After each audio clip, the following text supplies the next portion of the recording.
بسم اللہ الرحمن الرحیم۔ تفسیر عثمانی سورہ بنی اسرائیل پارٹ نمبر 2۔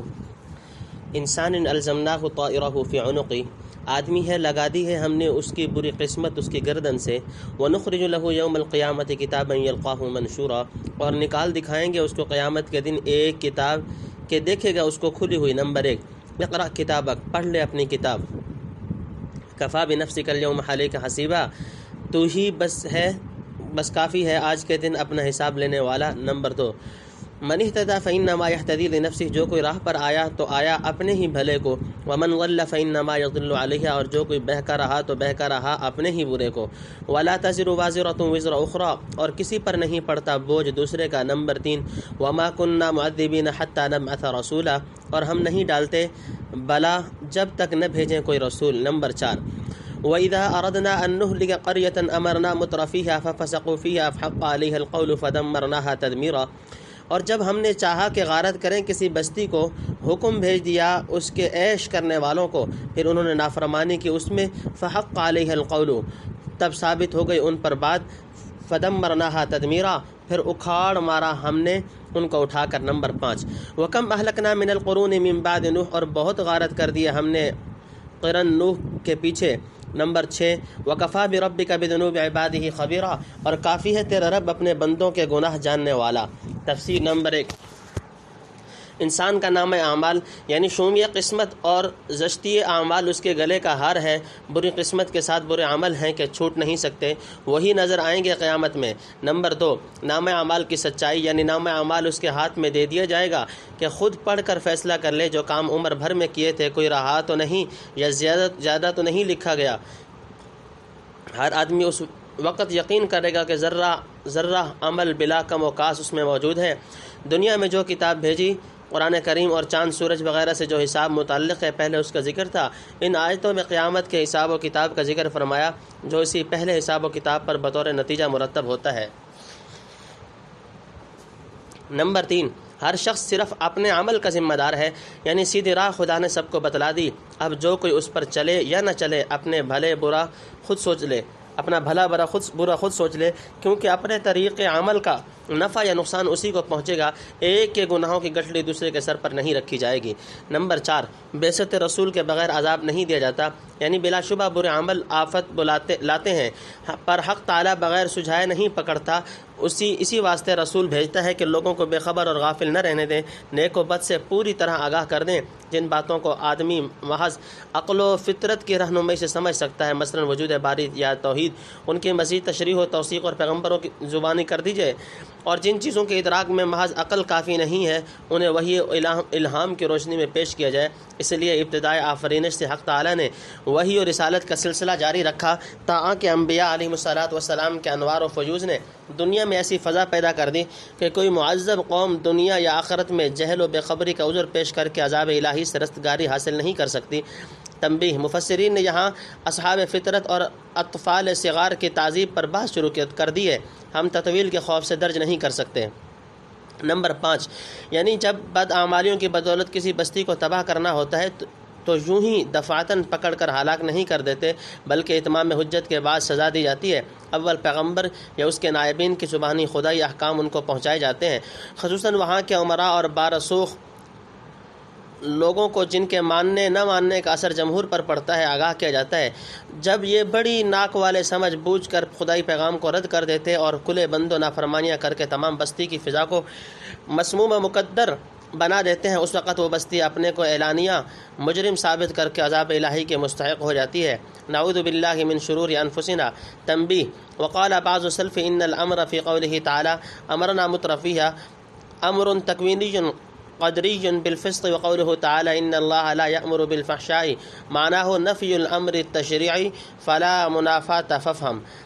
نمبر 6، معذب قوموں کی ہلاکت۔ آدم اور نوح کے درمیانی زمانہ میں سب آدمی اسلام پر رہے، پھر شرک و بت پرستی شروع ہوئی۔ نوح علیہ السلام ان کی اصلاح کے لیے بھیجے گئے، سینکڑوں برس سمجھایا، نہ مانے، آخر سب ہلاک کیے گئے۔ اس کے بعد بہت سی قومیں عاد و سمود وغیرہ تباہ ہوئیں۔ حاصل یہ کہ قوموں کے ہلاک کیے جانے کا سلسلہ بعثت نوح کے بعد سے شروع ہوا۔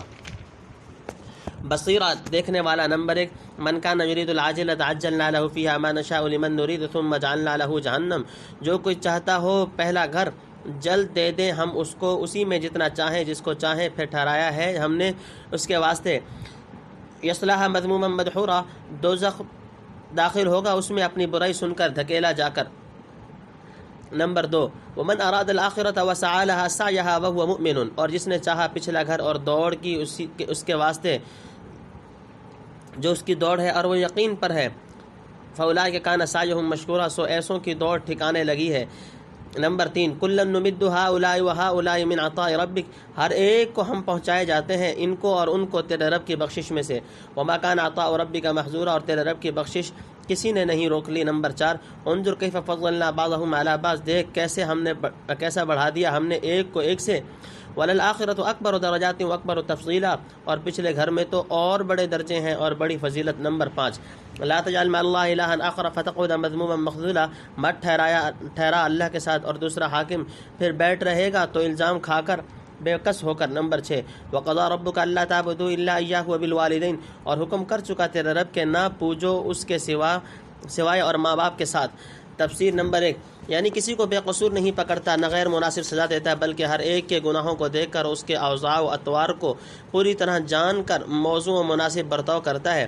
نمبر 2 یعنی ضروری نہیں کہ ہر عاشق دنیا کو فوراً ہلاک کر دیا جائے، نہیں، ہم ان لوگوں میں سے جو صرف متاع دنیا کے لیے سرگرداں ہیں جس کو چاہیں اور جس قدر چاہیں اپنی حکمت و مصلحت کے موافق دنیا کا سامان دے دیتے ہیں تاکہ ان کی جد و جہد اور فانی نیکیوں کا فانی پھل مل جائے، اور اگر آخری سعادت مقدر نہیں تو شقاوت کا پیمانہ پوری طرح لبریز ہو کر نہایت ذلت و رسوائی کے ساتھ دوزخ کے ابدی جیل خانہ میں دھکیل دیے جائیں۔ نمبر 3 سچے مومنین کا انعام، یعنی جس کے دل میں ایمان و یقین موجود ہو اور نیک نیتی سے خدا کی خوشنودی اور ثواب اخروی کی خاطر پیغمبر کے بتلائے ہوئے راستہ پر عملی دوڑ دھوپ کرے، اس کی کوشش ہرگز ضائع نہیں ہونے والی نہیں، یقیناً بارگاہ احدیت میں حسن قبول سے سرفراز ہو کر رہے گی۔ نمبر 4 یعنی حق تعالیٰ اپنی حکمت و مصلحت کے موافق بعض طالبین دنیا کو دنیا اور تمام طالبین آخرت کو آخرت عطا فرماتا ہے، اس کی عطا میں کوئی مانع و مزاحم نہیں ہو سکتا۔ یہ مطلب ہے کہ طالب دنیا ہو یا طالب آخرت، دنیاوی امداد سے دونوں کو حسب مصلحت حصہ پہنچتا ہے، محض کفر و عصیان کی وجہ سے دنیاوی بخشش کے دروازے بند نہیں کر دیے جاتے۔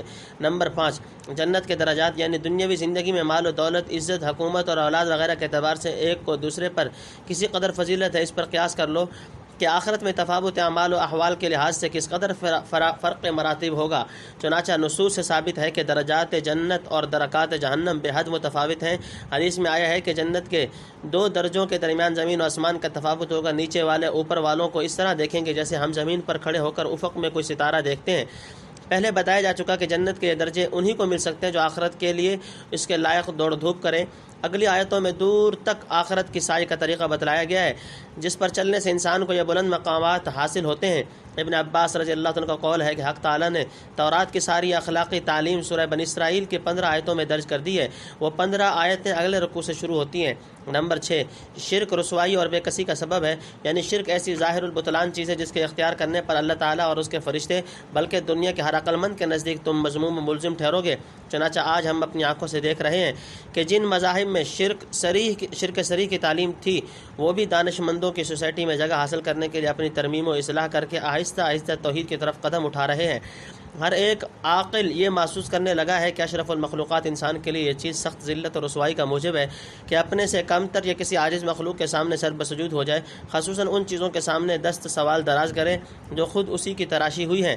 جو آدمی خدا کو چھوڑ کر غیر اللہ کے سامنے جھکتا ہے، خدائے بے نیاز حقیقی نصرت و برکت کا دروازہ اس پر بند کر کے کمزوری اور بے کسی کی حالت میں چھوڑ دیتا ہے۔ چنانچہ سخت کھٹن وقت میں جب کہ اسے اعانت و امداد کی بڑی ضرورت ہوگی، کوئی یار و مددگار نہ ملے گا۔ ضعف الطالب والمطلوب۔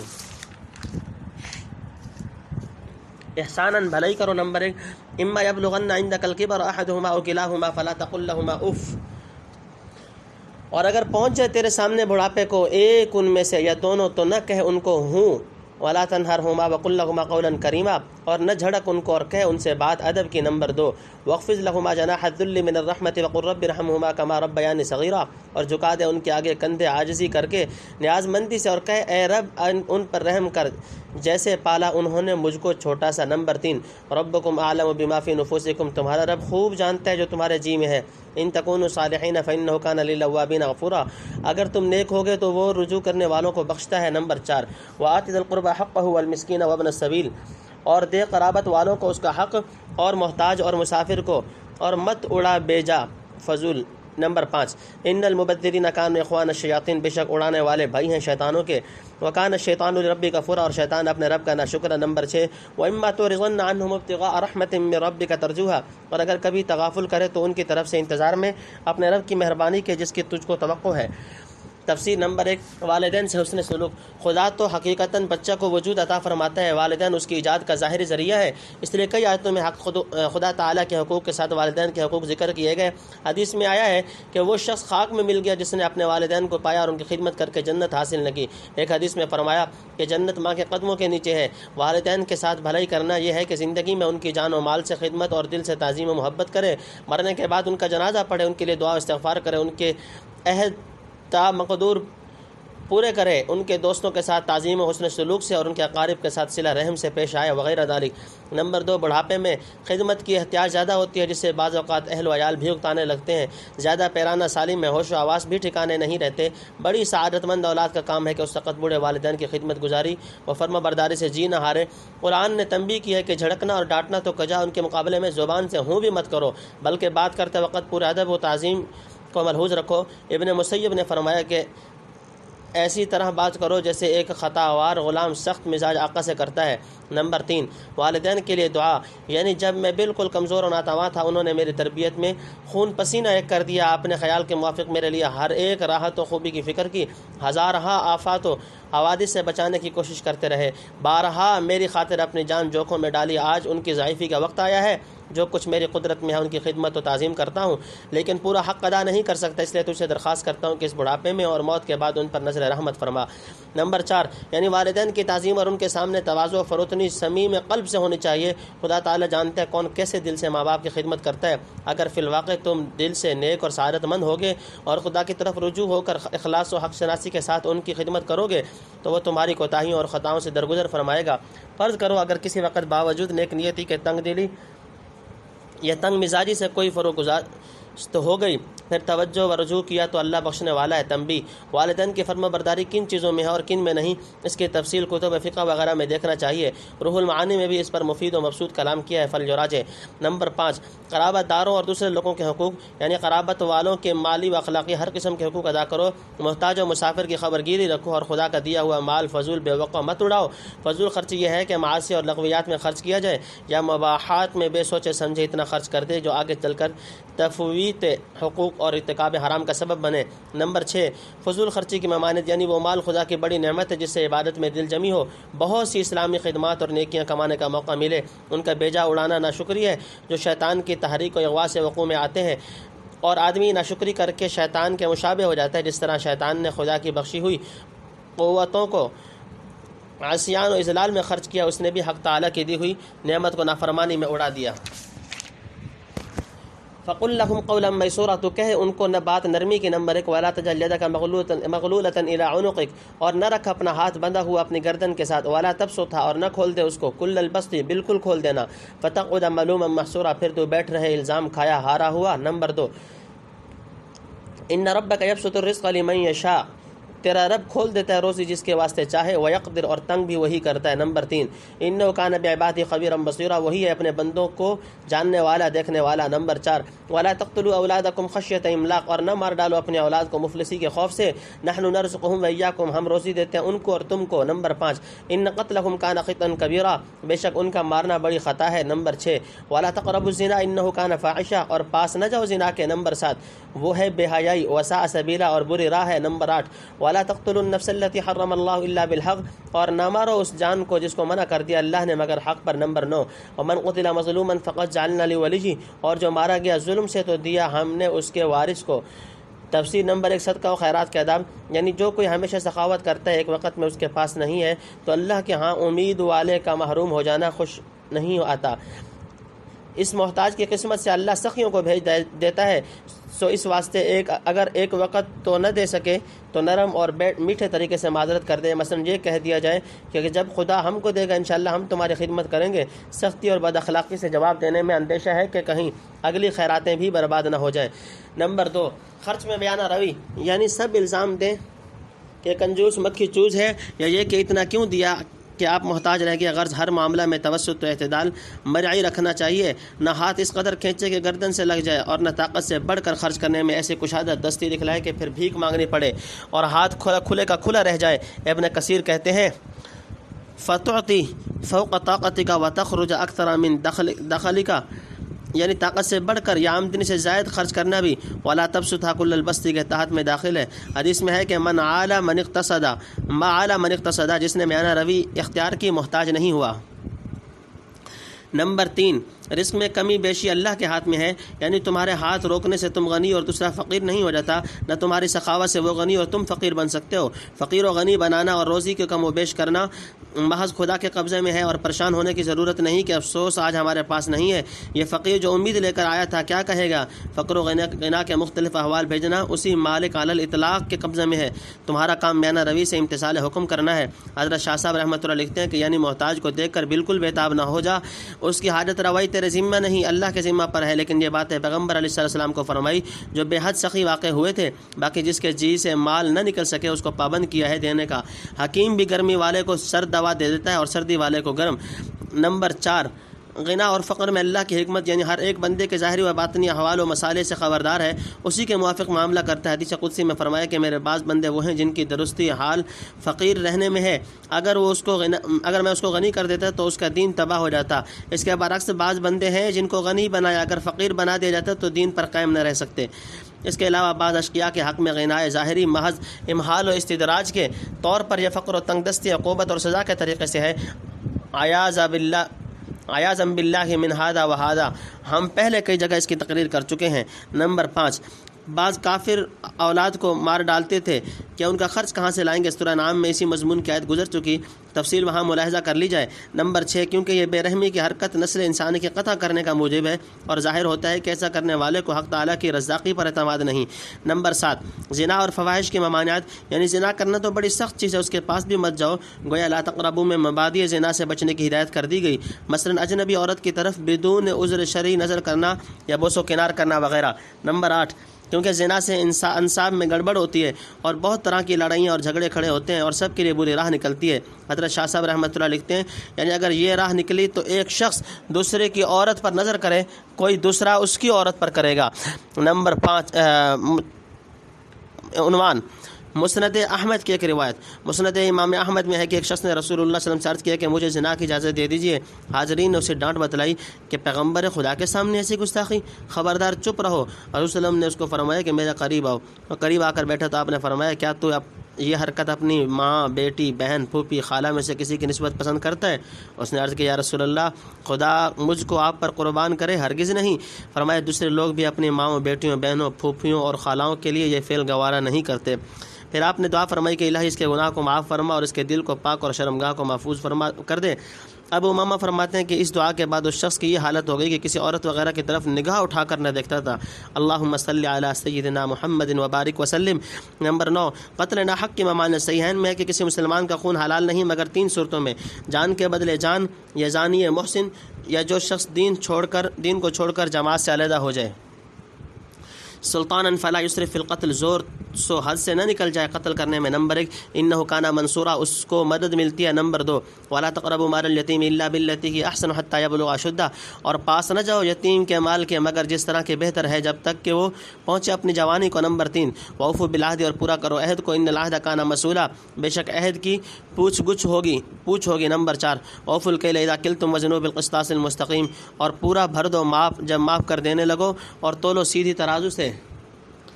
نمبر 5، ذالک خیر واحسن تأویلا ولا تقف ما لیس لک یہ بہتر ہے اور اچھا ہے اس کا انجام۔ نمبر 6 وَلَا تَقْفُ مَا لَيْسَ لَكَ بِعِلْمٍ، اور نہ پیچھے پڑ جس بات کی خبر نہیں تجھ کو۔ ان السمع والبصر والفؤاد كل اولئک کان عنہ مسئولا، بے شک کان اور آنکھ اور دل ان سب کی اس سے پوچھ گچھ ہوگی۔ نمبر 7 وَلَا تَمْشِ فِي الْأَرْضِ مَرَحًا، اور مت چل زمین پر اتراتا ہوا۔ إِنَّكَ لَن تَخْرِقَ الْأَرْضَ وَلَن تَبْلُغَ الْجِبَالَ طُولًا، تو پھاڑ نہ ڈالے گا زمین کو اور نہ پہنچے گا پہاڑوں تک لمبا ہو کر۔ نمبر 8 کل ذالک کان سیئا عند ربک، یہ جتنی باتیں ہیں ان سب میں بری چیز ہے تیرے رب کی۔ تفسیر نمبر 1 قتل کا بدلہ، یعنی اولیاء مقتول کو اختیار ہے کہ حکومت سے کہہ کر خون کا بدلہ لیں، لیکن بدلہ لیتے وقت حد سے نہ گزریں۔ مثلا قاتل کی جگہ غیر قاتل کو سزا دلوانے لگیں، یا قاتل کے ساتھ دوسرے بے گناہوں کو بھی شامل کر لیں، یا قاتل کی ناک کان وغیرہ کاٹنے اور مسلح کرنے لگیں۔ نمبر 2 یعنی خدا نے اس کی مدد کی کہ بدلہ لینے کا حق دیا، اور حکام کو امر فرمایا کہ حق دلوانے میں کمی نہ کریں، بلکہ ہر کسی کو لازم ہے کہ خون کا بدلہ دلانے میں مدد کرے، نہ یہ کہ الٹا قاتل کی حمایت کرنے لگے۔ اور وارث کو بھی چاہیے کہ ایک کے بدلے 2 نہ مارے، یا قاتل ہاتھ نہ لگا تو اس کے بیٹے بھائی کو نہ مار ڈالے جیسے جاہلیت میں رواج تھا۔ نمبر 3 مال یتیم کے احکام، یعنی یتیم کے مال کو ہاتھ نہ لگاؤ، ہاں اگر اس کی حفاظت و نگہداشت اور خیرخواہی مقصود ہو تو مذاقہ نہیں۔ جس وقت جوان ہو جائے اور اپنے نفع نقصان کو سمجھنے لگے مال اس کے حوالے کر دو۔ نمبر 4 ایفاء عہد کی تاکید، اس میں سب عہد داخل ہیں، خواہ اللہ سے کیے جائیں یا بندوں سے، بشرطے کہ غیر مشروع نہ ہوں۔ حضرت شاہ صاحب رحمۃ اللہ لکھتے ہیں کہ کسی کو قول و قرار صلح کا دے کر بدعہدی کرنا اس کا وبال ضرور پڑتا ہے۔ نمبر 5 ماپ تول میں کمی، یعنی جھونک نہ مارو، ماپ تول میں کمی کرنے سے معاملات کے نظام مختل ہو جاتا ہے۔ قوم شعیب علیہ السلام کی ہلاکت کا قصہ پہلے کئی جگہ آ چکا ہے، ان کا بڑا عملی گناہ یہی بیان کیا گیا ہے۔ روایت میں ہے کہ جو شخص کسی حرام پر قدرت پا کر محض خدا کے خوف سے رک جائے تو خدا تعالیٰ اسی دنیا میں آخرت سے پہلے اس کو نعم البدل عطا فرمائے گا۔ نمبر 6 یعنی دغا بازی اول چلتی ہے، پھر لوگ خبردار ہو کر اس سے معاملہ نہیں کرتے، اور پورا حق دینے والے سب کو بھلا لگتا ہے، اللہ اس کی تجارت خوب چلاتا ہے۔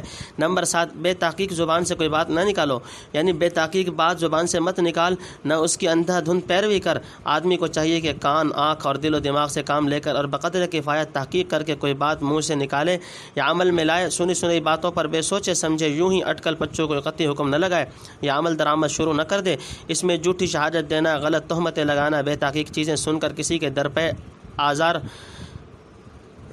ہونا یا بغض و عداوت قائم کر لینا، باپ دادا کی تقلید یا رسم و رواج کی پابندی میں خلاف شرع اور ناحق باتوں کی حمایت کرنا، اندیکھی انسنی چیزوں کی دیکھی یا سنی ہوئی بتلانا، غیر معلول اشیاء کی نسبت دعویٰ کرنا کہ میں جانتا ہوں، یہ سب صورتیں اس آیت کے تحت میں داخل ہیں۔ یاد رکھنا چاہیے کہ قیامت کے دن تمام قوا کی نسبت سوال ہوگا کہ ان کو کہاں کہاں استعمال کیا، بے موقع تو خرچ نہیں کیا۔ نمبر 8 اکڑ کر مت چلو، یعنی متکبروں کی چال چلنا انسان کو زیبا نہیں، نہ تو زور سے پاؤں مار کر وہ زمین کو پھاڑ سکتا ہے، نہ گردن ابھارنے اور سینہ تاننے سے اونچا ہو کر پہاڑوں کے برابر ہو سکتا ہے۔ پھر ایسے ضعیف و عجز اور اس بساط پر اپنے کو اس قدر لمبا کھینچنے سے کیا فائدہ۔ مکروہن بیزاری۔ نمبر 1 ذالک مما اوحی الیک ربک من الحکمہ، یہ ہے ان باتوں میں سے جو وحی بھیجی تیرے رب نے تیری طرف عقل کے کاموں سے۔ نمبر 2 وَلَا تَجْعَلْ مَعَ اللَّهِ إِلَٰهًا آخَرَ فَتُلْقَىٰ فِي جَهَنَّمَ مَلُومًا مَدْحُورًا، اور نہ ٹھہرا اللہ کے سوا کسی اور کی بندگی، پھر پڑے تو دوزخ میں الزام کھا کر دھکیلا جا کر۔ نمبر 3 أَفَأَصْفَاكُمْ رَبُّكُمْ بِالْبَنِينَ، کیا تم کو چن کر دے دیے تمہارے رب نے بیٹے، وَاتَّخَذَ مِنَ الْمَلَائِكَةِ إِنَاثًا، اور اپنے لیے کر لیے فرشتوں کو بیٹیاں، إِنَّكُمْ لَتَقُولُونَ قَوْلًا عَظِيمًا، تم کہتے ہو بھاری بات۔ نمبر 4 وَلَقَدْ صَرَّفْنَا فِي هَٰذَا الْقُرْآنِ لِيَذَّكَّرُوا، اور پھیر کر سمجھایا ہم نے اس قرآن میں تاکہ وہ سوچیں، وما یزیدہم الا نفورا، اور ان کو زیادہ ہوتا ہے وہی بدکنا۔ نمبر 5 قل لو کان معہ آلہۃ کما یقولون اذا لابتغوا، کہ اگر ہوتے اس کے ساتھ اور حاکم جیسے یہ بتلاتے ہیں، اذا لابتغوا الی ذی العرش سبیلا، تو نکالتے جب عرش کی طرف راہ۔ نمبر 7 سبحانہ وتعالی عما یقولون علوا کبیرا، وہ پاک ہے اور برتر ہے ان باتوں سے بے نہایت۔ تسبح له السماوات السبع والارض، اس کی پاکی بیان کرتے ہیں ساتوں آسمان اور زمین، ومن فیہن، اور جو کوئی ان میں ہے، وَإِن مِّن شَيْءٍ إِلَّا يُسَبِّحُ، اور کوئی چیز نہیں جو نہیں پڑھتی۔ تفسیر نمبر 1 یعنی جن باتوں کو اوپر منع کیا ان سے کرنے میں رب کی بیزاری ہے، اور جن کا حکم دیا ان کے نہ کرنے میں بیزاری ہے۔ نمبر 2 یعنی اوپر جو پرمغز اور بیش بہا نصیحتیں کی گئیں، یہ وہ علم و حکمت اور تہذیب اخلاق کی باتیں ہیں جنہیں عقل سلیم قبول کرتی ہے، اور جو وحی کے ضمن میں نبی امی صلی اللہ علیہ وسلم کی طرف بلا واسطہ اور امت امیہ کی طرف بے واسطہ حضور صلی اللہ علیہ وسلم بھیجی گئیں۔ نمبر 3 مذکورہ بالا نصائح کا بیان توحید سے شروع کیا گیا تھا، لا تجعل مع اللہ الہا آخر فتقعد مذموما مخذولا، خاتمہ پر بھی توحید یاد دلا دی گئی تاکہ قاری سمجھ سکے کہ تمام حسنات کا آغاز و انجام خالص توحید کو ہونا چاہیے۔ نمبر 4، اللہ کے لیے بیٹیوں کی نسبت، یعنی ایک تو خدا کے لیے اولاد تجویز کرنا اور اولاد بھی بیٹیاں جنہیں تم نہایت حقارت کی نظر سے دیکھتے ہو، یہ بڑی بھاری گستاخی ہے۔ نمبر 5، یعنی قرآن کریم مختلف عنوان اور رنگ برنگ کے دلائل و شواہد سے مشرکین کو فرمائش کرتا ہے، لیکن بجائے نصیحت حاصل کرنے کے یہ بدبخت اور زیادہ بدعتیں اور وحشت کھا کر بھاگتے ہیں۔ نمبر 6، توحید کے عقلی دلائل، یعنی اصنام وغیرہ جنہیں خدائی کا شریک اور الوہیت کا حصہ دار بتلایا جاتا ہے۔ نمبر 7، یعنی پرایا محکوم رہنا کیوں پسند کرتے، سب مل کر خدا تعالیٰ کے تخت سلطنت کو الٹ ڈالتے۔ اگر کہا جائے کہ صاحب عرش کے مقابلے میں ان کی کچھ چلتی نہیں تو ایک عاجز مخلوق کی عبادت کرنا پرلے درجے کی حماقت ہے، یا اگر وہ معبود خود رب العرش کو خوش رکھنا اور اس کا قرب حاصل کرنا اپنے لیے ضروری سمجھتے ہیں تو ان کے پوجنے والوں کے لیے اور بھی زیادہ ضروری ہوا کہ خدائے اکبر کو خوش رکھنے کی فکر کریں، لیکن خدائے بزرگ تمام انبیاء کی زبانی اور فطرت انسانی کی معرفت شرک سے اپنی کامل بیزاری کا اظہار فرما چکا۔ پھر تعجب ہے کہ یہ احمق کس راستہ پر اندھا دھند چلے جا رہے ہیں۔ بحمدہ ولکن لا تفقہون تسبیحہم، خوبیاں اس کی لیکن تم نہیں سمجھتے ان کا پڑھنا۔ نمبر 1، انہ کان حلیما غفورا، بے شک وہ ہے تحمل والا بخشنے والا۔ نمبر 2، واذا قرأت القرآن جعلنا بینک وبین الذین لا یؤمنون بالآخرۃ حجابا مستورا، اور جب تو پڑھتا ہے قرآن کر دیتے ہیں ہم بیچ میں تیرے اور ان لوگوں کے جو نہیں مانتے آخرت کو ایک پردہ چھپا ہوا۔ نمبر 3، وجعلنا علی قلوبہم اکنۃ ان یفقہوہ، اور ہم رکھتے ہیں ان کے دلوں پر پردہ کہ اس کو نہ سمجھے۔ نمبر 4، وفی آذانہم وقرا، اور ان کے کانوں میں بوجھ۔ نمبر 5، واذا ذکرت ربک فی القرآن وحدہ، اور جب ذکر کرتا ہے تو قرآن میں اپنے رب کا اکیلا کر کر ولوا علی ادبارہم نفورا، بھاگتے ہیں اپنی پیٹھ پر بدک کر۔ نمبر 6، نحن اعلم بما یستمعون بہ اذ یستمعون الیک، ہم خوب جانتے جس واسطے وہ سنتے ہیں۔ نمبر 7، جس وقت کان رکھتے ہیں تیری طرف۔ وَإِذْ هُمْ نَجْوَىٰ إِذْ يَقُولُ الظَّالِمُونَ، اور جب وہ مشورہ کرتے ہیں جبکہ کہتے ہیں یہ بے انصاف، ان تتبعون الا رجلا مسحورا، جس کے کہنے پہ تم چلتے ہو وہ نہیں مگر ایک مرد جادو کا مارا۔ نمبر 8، انظر کیف ضربوا لك الامثال فضلوا فلا يستطيعون سبیلا، دیکھ لے کیسے جماتے ہیں تجھ پر مثالیں اور بہکتے پھرتے ہیں سو راہ نہیں پا سکتے۔ نمبر 9، واو اور تفسیر۔ نمبر 1، ہر شے پاکی بیان کرتی ہے، یعنی ہر ایک مخلوق زبان سے یا حال سے اس کی پاکی اور خوبیاں بیان کرتی ہے، لیکن تم اسے سمجھتے نہیں، خواہ فکر و تأمل نہ کرنے کی وجہ سے یا اس قوت کے فقدان کی وجہ سے جس کے ذریعے بعض مخلوقات کی تسبیح عالی سنی اور سمجھی جا سکتی ہے۔ اور اگر کوئی شخص باوجود سمجھنے کے قبول نہ کرے یا اس کے مقتضا پر عمل نہ کرے تو یہ سمجھنا نہ سمجھنے ہی کے حکم میں ہے۔ نمبر 2، یعنی تمام مخلوقات جس کی پاکی بیان کریں تم اس کے لیے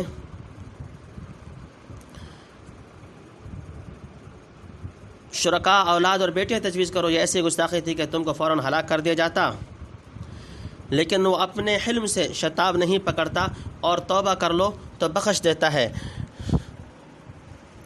نمبر 3، کفار اور نبی کے درمیان پردہ، جو شخص آخرت کو نہ مانے اور اپنے بھلے برے انجام کی کچھ فکر نہ رکھے وہ نصیحت کی طرف کیوں دھیان کرنے لگا جب اسے نجات ہی کی فکر نہیں تو نجات دلانے والے پیغمبر کے احوال و اقوال میں غور کرنے اور بارگاہ رسالت تک پہنچنے کی کیا ضرورت ہوگی؟ بس یہی عدم ایمان بالآخرت اور انجام کی طرف سے بے فکری وہ معنوی پردہ ہے جو اس شخص کے اور نبی من حیث ہوا نبی ان کے درمیان لٹکا دے جاتا ہے۔ نمبر 4، پہلے پیغمبر کی صداقت تک نہ پہنچ سکنے کا ذکر کیا تھا، یہاں فہم قرآن تک رسائی حاصل نہ کر سکنے کا بیان ہے، یعنی اس قرآن میں ایسی قوی تاثیر ہے اور کافروں پر اثر نہیں ہوتا۔ یہ سبب ہے کہ اونٹ میں ہے، آفتاب سے سارا جہان روشن ہے، لیکن اگر کوئی شخص تہ خانہ میں تمام دروازے اور تابدان بند کر کے بیٹھ جائے بلکہ آنکھیں بھی بند کر لے تو اس کے اعتبار سے آفتاب کی روشنی کہیں بھی نہیں۔ نمبر 5، کفار کے حجاب، یعنی جب یہ بنیت انتفاع و استفادہ سننا نہیں چاہتے تو گویا سنتے ہی نہیں۔ تنبیہ، خدا تعالیٰ نے جو حجاب اور پردے وغیرہ ڈالے یہ وہی ہیں جن کا وجود انہوں نے خود اپنے لیے بڑی خوشی اور فخر سے ثابت کیا تھا۔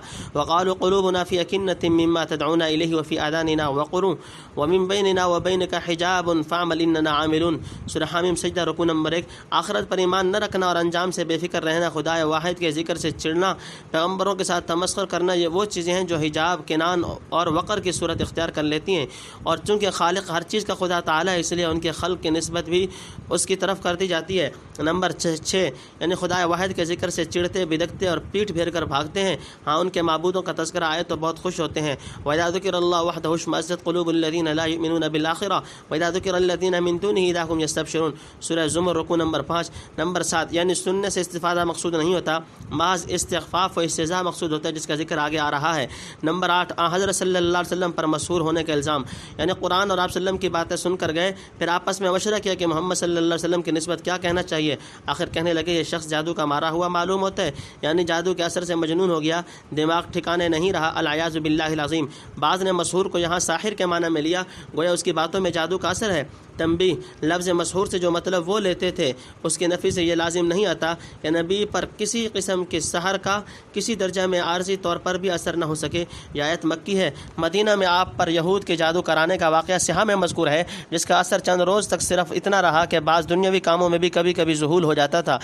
نمبر 9، یعنی کبھی شاعر کہتے ہیں، کبھی جادوگر، کبھی کاہن، کبھی مسحور یا مجنون، غرض بے کی باتیں کرتے رہتے ہیں، کسی ایک بات پر جماؤ نہیں، جس وقت جو منہ میں آیا بک دیا۔ حقیقت یہ ہے کہ باوجود جد و جہد کے طعن و تشنیعوں کا کوئی ایسا راستہ انہیں نہیں مل سکتا جس پر چل کر وہ اپنے مقصد اغوا و اضلال میں کامیاب ہو سکیں۔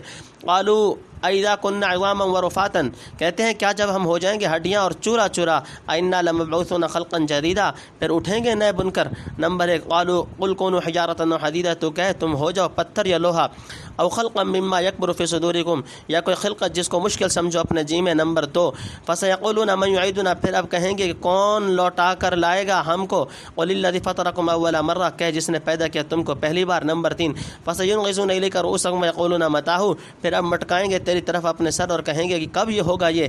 نمبر 4، قل عسى ان يكون قريبا، تو کہ شاید نزدیک ہے، نزدیک ہی ہوگا۔ نمبر 5، یوم يدعوكم فتستجیبون بحمده، جس دن تم کو پکارے گا پھر چلے آؤ گے اس کی تعریف کرتے ہوئے۔ نمبر 6، وَتَظُنُّونَ إِن لَبِثْتُمْ إِلَّا قَلِيلًا، اور اٹکل کرو گے کہ دیر نہیں لگی تم کو مگر تھوڑی۔ نمبر 7، وَقُلْ لِعِبَادِي يَقُولُوا الَّتِي هِيَ أَحْسَنُ، اور کہہ دے میرے بندوں کو کہ بات وہی کہیں جو بہتر ہو۔ إِنَّ الشَّيْطَانَ يَنزَغُ بَيْنَهُمْ، شیطان جھڑپ کرواتا ہے ان میں۔ إِنَّ الشَّيْطَانَ كَانَ لِلْإِنسَانِ عَدُوًّا مُبِينًا، شیطان ہے انسان کا دشمن صریح۔ نمبر 8، ربکم اعلم بکم، تمہارا رب خوب جانتا ہے تم کو۔ تفسیر نمبر 1، دوسری زندگی پر تعجب، یعنی آپ پر مسحور و مجنون یا شعر و کاہن وغیرہ کی مثالیں چسپاں کرنا تو تعجب انگیز تھا ہی، اس سے زیادہ قابل تعجب وہ دلیل ہے جو معاذ اللہ مسحور و مجنون ثابت کرنے کے لیے پیش کرتے تھے، جس کا خلاصہ یہ تھا کہ موت کے بعد ہم مشاہدہ کرتے ہیں کہ آدمی کا بدن گل سڑ کر سفید ہڈیاں رہ جاتی ہیں، تھوڑے دنوں بعد وہ بھی ریزہ ریزہ ہو کر مٹی میں مل جاتی ہیں۔ کیا کوئی ذی شعور، ذی ہوشی یہ تجویز کر سکتا ہے کہ یہ ہڈیوں کا چورا اور خاک کے ریزے دوبارہ جی اٹھیں گے اور انسانی حیات ان منتشر ذرات میں عود کر آئے گی؟ اگر پیغمبر ایسی ناممکن بات کی خبر دے دیتے ہیں تو ثابت ہوتا ہے کہ العیاذ باللہ ان کی دماغی صحت بحال نہیں۔ نمبر 2، حضرت صلی اللہ علیہ وسلم کا جواب، یعنی یہ ریزے اور چورا تو بہرحال انسانی لاش کا ہے جس میں بیشتر زندگی رہ چکی، اور خود مٹی کے ذرات میں بھی آثار حیات کا پیدا ہو جانا چندہ مستبعد نہیں۔ میں اس سے بڑھ کر تم کو اجازت دیتا ہوں کہ ہڈیوں کا چورا نہیں، اگر ممکن ہو تو پتھر یا لوہا بن جاؤ جو آثار حیات کے قبول کرنے سے بالکل محروم نظر آتے ہیں، بلکہ اگر کوئی سخت چیز بن کر تجربہ کر لو جس کا زندہ ہونا لوہے اور پتھر سے بھی زیادہ مشکل معلوم ہو، حتیٰ کہ مجسم موت بن کر دیکھ لو کہ پھر بھی اس قادر مطلق کو تمہارا زندہ کر دینا کس قدر آسان ہے۔ نمبر 3، دوسری زندگی پر عقلی دلیل، جس نے پہلی بار تم کو مٹی یا نطفہ سے پیدا کیا اور جماد لا یعقل پر روح انسانی فیض کر دی، کیا اب اس میں قدرت نہیں کہ خاک کے ذرات اور مردہ لاش کے اجزاء کو جمع کر کے دوبارہ زندگی عنایت کر دے؟ نمبر 4، کفار کا استہزاء، یعنی استہزاء و تمسخر سے سر ہلا ہلا کر کہتے ہیں کہ ہاں صاحب، بسیدہ ہڈیوں کے ریزوں میں کب جان پڑے گی اور کب مردے قبروں سے حساب کے لیے اٹھائے جائیں گے؟ نمبر 5، قیامت اور یوم حشر، یعنی قیامت کا ٹھیک وقت حق تعالیٰ نے کسی کو نہیں بتلایا، ہاں اس کے مستقبل قریب میں آنے کی تم امید ظاہر کر سکتے ہو، گویا دنیا کی بقیہ عمر اس سے کم ہے جتنی گزر چکی۔ نمبر 6، یعنی جس وقت خدا کی طرف سے آواز دی جائے گی، ایک ڈانٹ میں سب مردے زمین سے نکل کر میدان حشر میں جمع ہو جائیں گے، کسی کو سرتابی کی مجال نہ ہوگی، ہر ایک انسان اس وقت مطیع و منقاد ہو کر خدا کی حمد و ثنا کرتا ہوا حاضر ہوگا۔ گو کافر کو اس وقت کی اضطراری حمد و ثنا سے کچھ فائدہ نہیں۔ بعض روایات میں ہے کہ مومنین کی زبان پر یہ الفاظ ہوں گے، الحمدللہ الذی اذھب عنا الحزن۔ نمبر 7، یعنی اب شتابی کرتے ہو اس وقت اندازہ کرو گے کہ دنیا میں کچھ زیادہ دیر نہیں رہے تھے، 50-100 برس ان 1000 برسوں کے سامنے کیا معلوم ہو؟ موضح القرآن، بعض نے کہا کہ شدت ہول و خوف سے دنیا کی زندگی تھوڑی معلوم ہوگی، یا نفخہ اول اور نفخہ ثانی کے درمیان چونکہ عذاب نہ رہے گا، اس درمیان مدت کو قلیل خیال کر کے کہیں گے من بعثنا من مرقدنا، سورہ یاسین رکوع نمبر 4۔ نمبر 8، مسلمانوں کو ایک نصیحت، مشرکین کی جہالت اور طعن و تمسخر کو سن کر ممکن تھا کہ کوئی مسلمان نصیحت و فرمائش کرتے وقت تنگ دلی برتنے لگے اور سختی پر اتر آئے، اس لیے مسلمانوں کو نصیحت فرمائی کہ مذاکرہ میں کوئی سخت دل آزار اور اشتعال انگیز پہلو اختیار نہ کریں، کیونکہ اس سے بچائے فائدہ کے نقصان ہوتا ہے۔ شیطان دوسرے کو ابھار کر لڑائی کروا دیتا ہے، پھر مخاطب کے دل میں ایسی ضد و عداوت قائم ہو جاتی ہے کہ سمجھتا ہو تب بھی نہ سمجھے۔ ان یشاء یرحمکم او ان یشاء یعذبکم، اگر چاہے تم پر رحم کرے اور اگر چاہے تم کو عذاب دے۔ نمبر 1، وما ارسلناک علیہم وکیلا، اور تجھ کو نہیں بھیجا ہم نے ان پر ذمہ لینے والا۔ نمبر 2، وربک اعلم بمن فی السماوات والارض، اور تیرا رب خوب جانتا ہے ان کو جو آسمانوں میں ہے اور زمین میں۔ ولقد فضلنا بعض النبیین علی بعض وآتینا داؤد زبورا، ہم نے افضل کیا ہے بعض پیغمبروں کو بعضوں سے اور دی ہم نے داؤد کو زبور۔ نمبر 3، قل ادعوا الذین زعمتم من دونه فلا یملکون کشف الضر عنکم ولا تحویلا، کہہ پکارو جن کو تم سمجھتے ہو سوائے اس کے سو اختیار نہیں رکھتے کہ کھول دیں تکلیف کو تم سے اور نہ بدل دیں۔ نمبر 4، اولئک الذین يدعون یبتغون الی ربهم الوسیلۃ، وہ لوگ جن کو یہ پکارتے ہیں وہ خود ڈھونڈتے ہیں اپنے رب تک وسیلہ۔ ایہم اقرب، کون سا بندہ بہت نزدیک ہے۔ نمبر 5، ویرجون رحمتہ ویخافون عذابہ، اور امید رکھتے ہیں اس کی مہربانی کی اور ڈراتے ہیں اس کے عذاب سے۔ ان عذاب ربک کان محذورا، بے شک تیرے رب کا عذاب ڈرنے کی چیز ہے۔ نمبر 6، وَإِن مِّن قَرْيَةٍ إِلَّا نَحْنُ مُهْلِكُوهَا قَبْلَ يَوْمِ الْقِيَامَةِ أَوْ مُعَذِّبُوهَا، اور کوئی بستی نہیں جس کو ہم خراب نہ کر دیں گے قیامت سے پہلے یا آفت ڈالیں گے اس پر۔ تفسیر نمبر 1، یعنی رحم کرے ایمان کی توفیق دے کر یا عذاب دے کر حالت کفر پر مار کر۔ نمبر 2، حضرت شاہ صاحب رحمۃ اللہ لکھتے ہیں کہ مذاکرہ میں حق والا جھنجھلانے لگتا ہے کہ دوسرا صریح حق کو نہیں مانتا، سو فرما دیا تم ان کی ہدایت کے ذمہ دار نہیں، اللہ بہتر جانتا ہے جس کو چاہے راہ سجھائے۔ نمبر 3، بعض انبیاء کی بعض پر فضیلت، یعنی ہم اپنے علم محیط کے موافق ہر ایک کے ساتھ معاملہ کرتے ہیں، جس کو مناسب جانا آدمیوں میں سے پیغمبر بنایا، پھر جس پیغمبر کو چاہا دوسرے پیغمبروں پر کلی یا جزئی فضیلت عنایت کی۔ حضرت شاہ صاحب رحمۃ اللہ لکھتے ہیں کہ یعنی بعض نبی تھے کہ امت کی حد سے زیادہ شرارتوں پر آخرکار جھنجلا گئے، آپ کا حوصلہ ان سے زیادہ رکھا ہے اور سب پر فضیلت دی ہے، لہذا آپ کو خوش اخلاقی اپنے مرتبہ عالی کے موافق ہونی چاہیے۔ اور خصوصیت سے داؤد علیہ السلام کا ذکر کیا کیونکہ دونوں چیزیں رکھتے تھے، جہاد بھی اور زبور بھی سمجھانے کو۔ وفی الحدیث کان لا یفر اذا لاقى، وہی دونوں باتیں یہاں بھی ہیں، قرآن اور جہاد۔ بعض نے کہا کہ یہاں زبور کا ذکر کر کے حضور صلی اللہ علیہ وسلم کی فضیلت کلی اور امت محمدیہ کے فضل و شرف کی طرف اشارہ فرما دیا ہے، کیونکہ حضور صلی اللہ علیہ وسلم کے خاتم الانبیاء اور اس امت کے اشرف الامم ہونے پر زبور شریف کے مضامین مشتمل تھے۔ وَلَقَدْ كَتَبْنَا فِي الزَّبُورِ مِن بَعْدِ ذِكْرِ أَنَّ الْأَرْضَ يَرِثُهَا عِبَادِيَ الصَّالِحُونَ، سورہ انبیاء رکوع نمبر 7، یعنی محمد صلی اللہ علیہ وسلم و امتہ المرحومہ۔ نمبر 4، معبودان باطل کی حقیقت، یعنی خدا تو وہ ہے جس کو چاہے عذاب دے، جس پر چاہے مہربانی فرمائے، جس کو جس قدر چاہے دوسروں پر فضیلت عطا کرے، اس کی قدرت کامل اور علم محیط ہے۔ اب ذرا مشرکین ان ہستیوں کو پکاریں جن کو انہوں نے خدا سمجھ رکھا یا بنا رکھا ہے، کیا ان میں سے ایک بھی ایسا مستقل اختیار رکھتا ہے کہ ذرا سی تکلیف کو تم سے دور کر سکے یا ہلکی کر دے یا تم سے اٹھا کر کسی دوسرے پر ڈال دے؟ پھر ایسی ضعیف و عاجز مخلوق کو معبود ٹھہرا لینا کیسے روا ہوگا؟ نمبر 5، بخاری میں روایت ہے کچھ لوگ جاہلیت میں جنات کی عبادت کرتے تھے، وہ جن مسلمان ہو اور یہ پوجنے والے اپنی جہالت پر قائم رہے، ان کے حق میں یہ آیت نازل ہوئی۔ بعض کہتے ہیں کہ جن، ملائکہ، مسیح، عزیر وغیرہ کے پوجنے والے سب اس میں شامل ہیں۔ مطلب یہ ہے کہ جن ہستیوں کو تم معبود و مستعان سمجھ کر پکارتے ہو وہ خود اپنے رب کا بیش قرب تلاش کرتے ہیں، ان کی داد و دوش صرف اس لیے ہے کہ خدا کی نزدیکی حاصل کرنے میں کون آگے نکلتا ہے۔ ان میں سے جو زیادہ مقرب ہیں وہی زیادہ قرب الہی کے طالب رہتے ہیں اور سوچتے ہیں کہ کسی سے زیادہ مقرب بندے کی دعا وغیرہ کا حصول قرب وسیلہ کا سبب بنائے، قرب کا وسیلہ بنائیں۔ بس جب تمہارے تجویز کیے ہوئے معبودوں کا خدا کے سامنے یہ حال ہے تو اپنے تئیں خود فیصلہ کر لو کہ خدا تعالیٰ کو خوش رکھنا کہاں تک ضروری ہے۔ غیر اللہ کی پرستش سے نہ خدا خوش ہوتا ہے نہ وہ جنہیں تم خوش رکھنا چاہتے ہو۔ تنبیہ، توسل اور تعبد میں فرق ظاہر ہے، پھر توسل بھی اسی حد تک مشروع ہے جہاں تک شریعت نے اجازت دی ہے۔ نمبر 6، یعنی باوجود غایت قرب کے ان کی امیدیں بعض حق تعالیٰ کی مہربانی سے وابستہ ہیں اور اسی کے عذاب سے ہمیشہ لرزاں اور ترساں رہتے ہیں۔ وہ جانتے ہیں کہ ہر قسم کا نفع پہنچانا یا ضرر کو روکنا ایک خدا کے قبضے میں ہے۔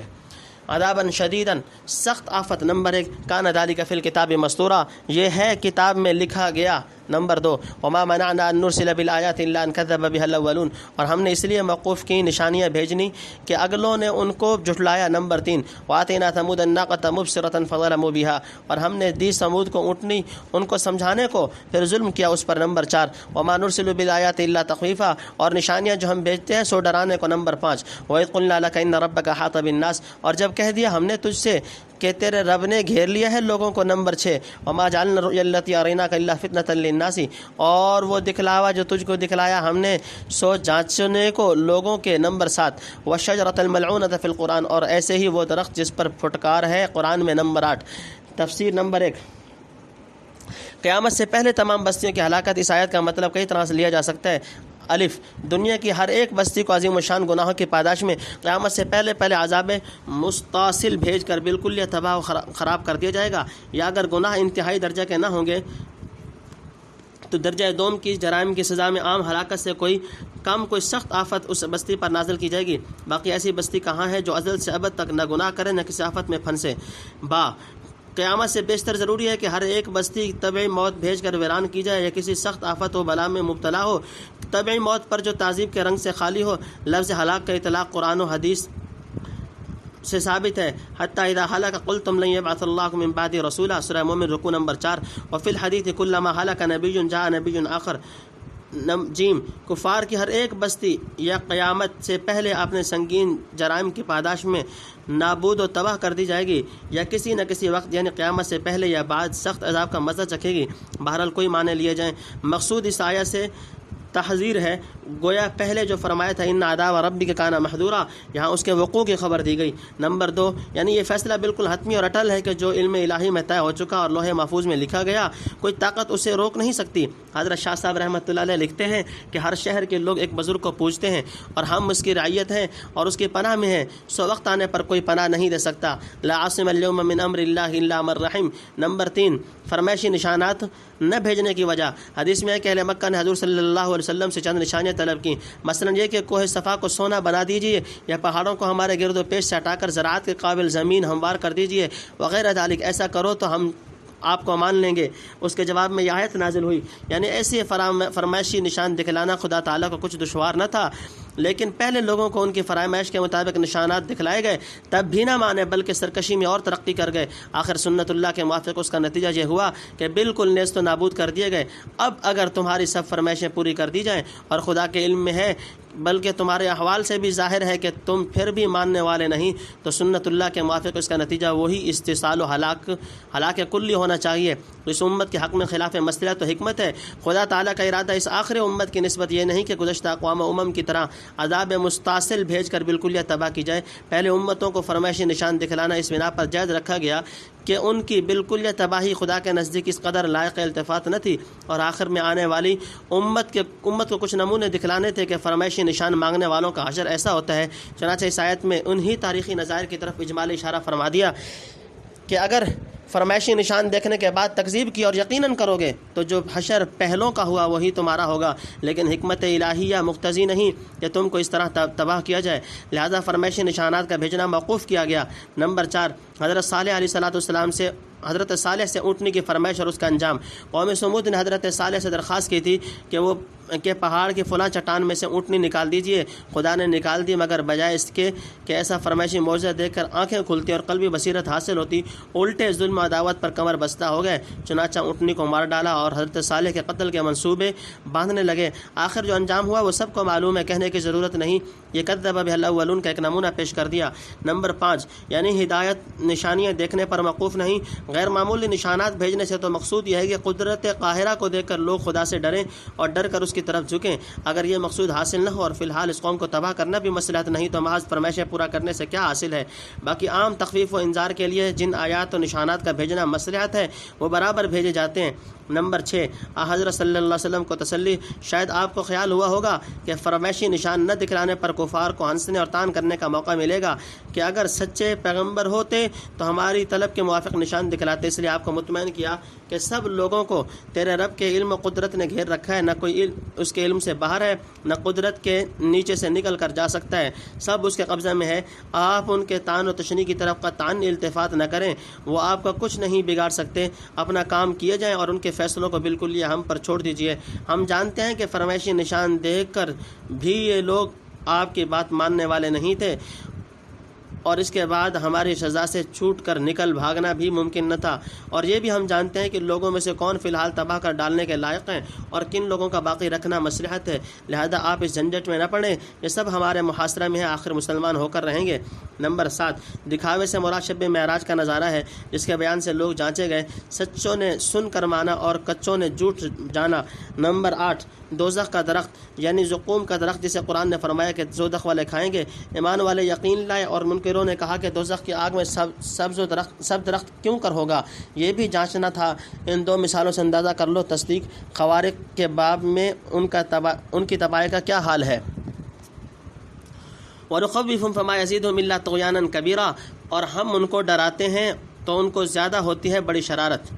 نمبر 1، وَإِذْ قُلْنَا لِلْمَلَائِكَةِ اسْجُدُوا لِآدَمَ فَسَجَدُوا إِلَّا إِبْلِيسَ، اور جب ہم نے کہا فرشتوں کو سجدہ کرو آدم کو، تو سجدے میں گر پڑے مگر ابلیس۔ قَالَ أَسْجُدُ لِمَنْ خَلَقْتَ طِينًا، بولا کیا میں سجدہ کروں ایک شخص کو جس نے تو نے بنایا مٹی کا۔ نمبر 2، قَالَ أَرَأَيْتَكَ هَذَا الَّذِي كَرَّمْتَ عَلَيَّ، کہنے لگا بھلا دیکھ تو یہ شخص جس کو تو نے مجھ سے بڑھا دیا، لَئِنْ أَخَّرْتَنِي إِلَىٰ يَوْمِ الْقِيَامَةِ لَأَحْتَنِكَنَّ ذُرِّيَّتَهُ إِلَّا قَلِيلًا، اگر تو مجھ کو ڈھیل دے ہوئے قیامت کے دن تک تو میں اس کی اولاد کو ڈھانٹی دے لوں مگر تھوڑی سی۔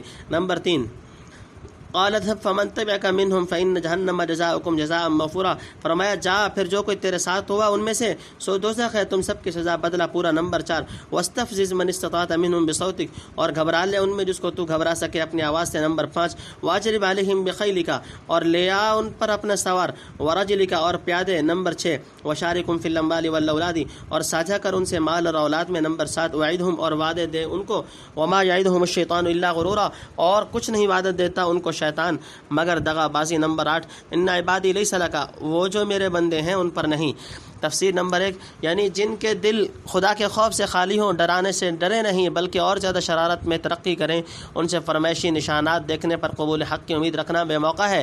نمبر 2، قصہ آدم ابلیس سے کفار کی مناسبت، یہ قصہ کئی جگہ گزر چکا، یہاں اس پر متنبہ کیا ہے کہ اللہ تعالیٰ کا حکم بے چوں چرا ماننا فرشتوں کا اور اس میں شبہات نکالنا شیطان کا کام ہے۔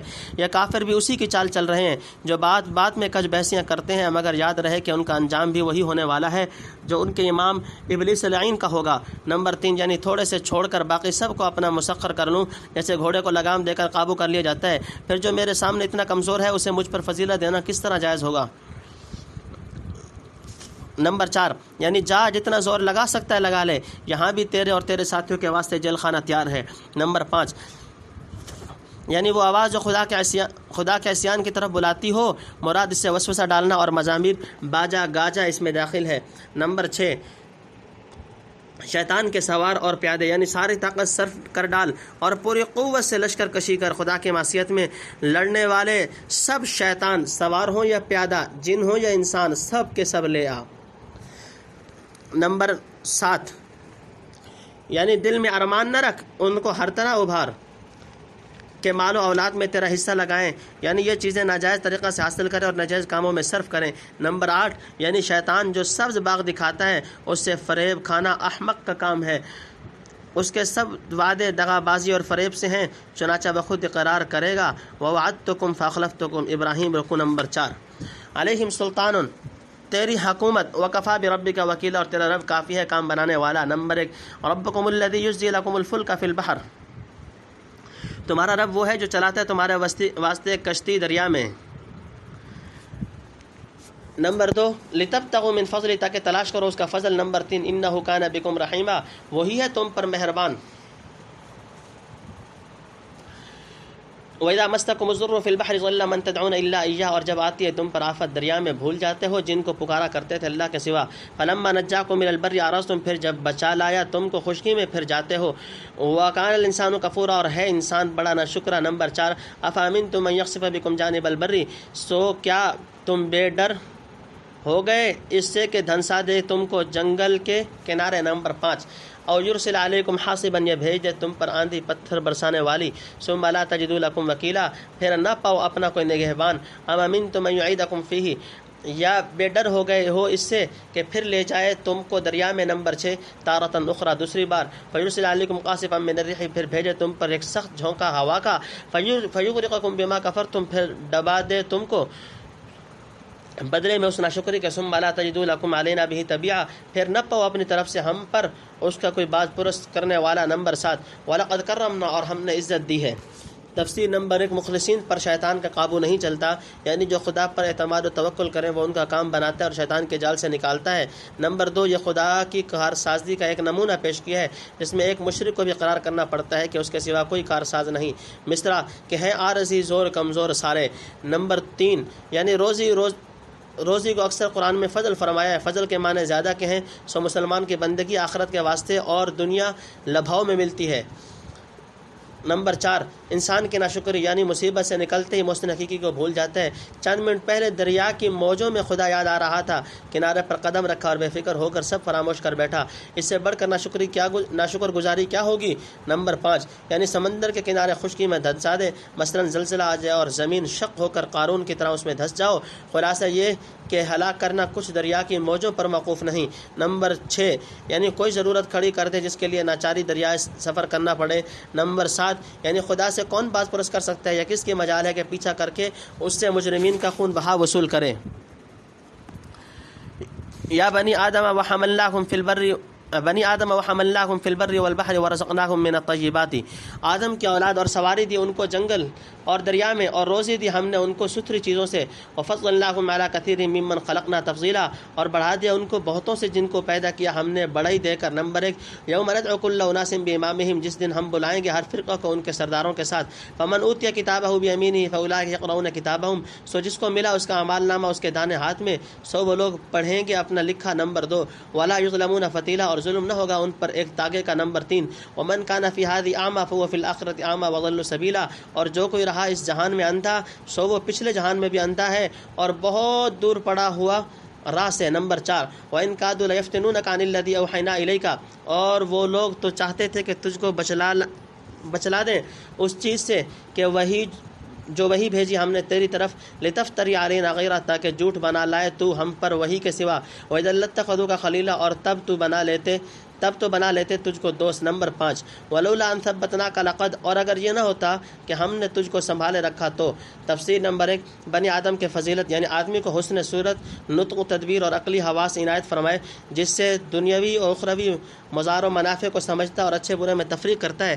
ہر طرف ترقی کی راہیں اس کے لیے کھلی ہیں، دوسری مخلوقات کو قابو میں لا کر اپنے کام میں لگاتا ہے، خشکی میں جانوروں کی پیٹھ پر یا دوسری طرح کی گاڑیوں میں سفر کرتا اور سمندر کو کشتیوں اور جہازوں کے ذریعے بے تکلف طے کرتا چلا جاتا ہے۔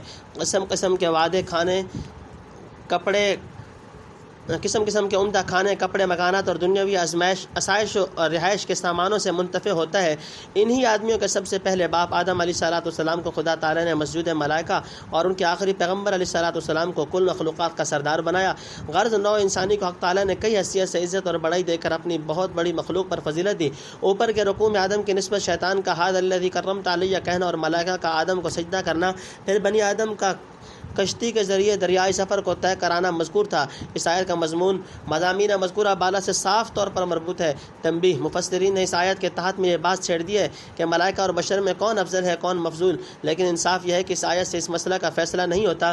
حنفیہ کی رائے یہ نقل کی ہے کہ رسل بشر اور رسل ملائکہ سے افضل ہے، اور رسل ملائکہ باستثناء رسل بشر کے باقی تمام فرشتوں اور آدمیوں سے افضل ہیں، اور عام فرشتوں کو عام آدمیوں پر فضیلت حاصل ہے، واللہ عالم۔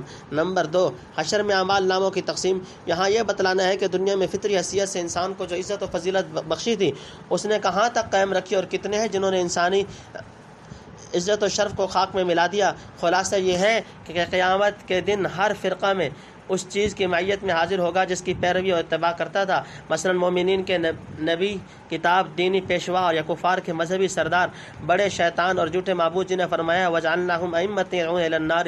القصص رکوع نمبر 4، اور حدیث میں ہے لتتبع كل امة ما کانا تعبدو الی آخری، اس وقت تمام آدمیوں کے اعمال نامے ان کے پاس پہنچا دیے جائیں گے. کسی کا اعمال نامہ سامنے سے داہنے ہاتھ میں اور کسی کا پیچھے سے بائیں ہاتھ میں پہنچ جائے گا. گویا یہ ایک حصی علامت ان کے مقبول یا مردود ہونے کی سمجھی جائے گی. اصحاب یمین دانے ہاتھ میں اعمال نامہ پکڑنے والے وہ ہوں گے جنہوں نے دنیا میں حق کو قبول کر کے اپنی فطری شرافت اور انسانی کرامت کو باقی رکھا. جس طرح دنیا میں انہوں نے دیکھ بھال کر اور سوچ سمجھ کر کام کیے، آخرت میں ان کی وہ احتیاط کام آئی.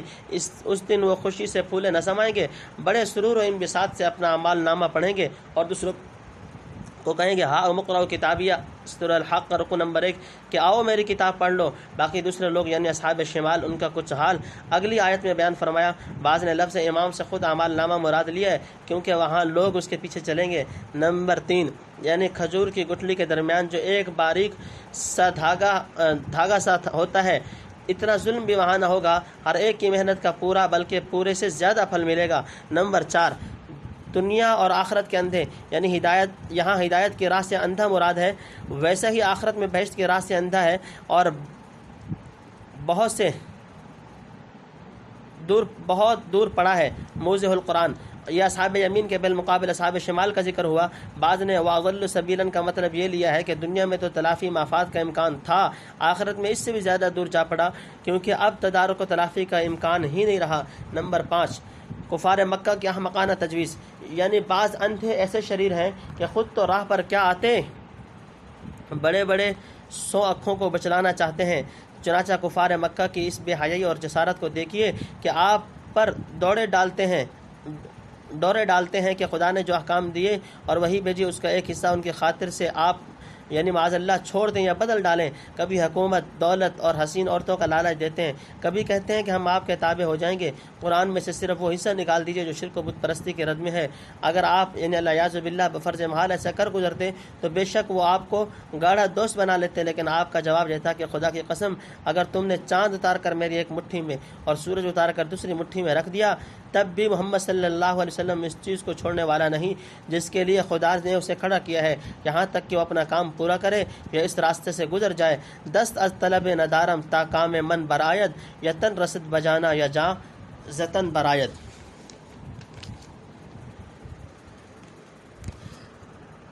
سورہ بنی اسرائیل کا یہ دوسرا پارٹ اپنے اختتام کو پہنچا. اللہ تعالیٰ بقیہ پوری تفسیر جلد از جلد اور اچھے طریقے سے مکمل کرنے کی توفیق عطا فرمائے.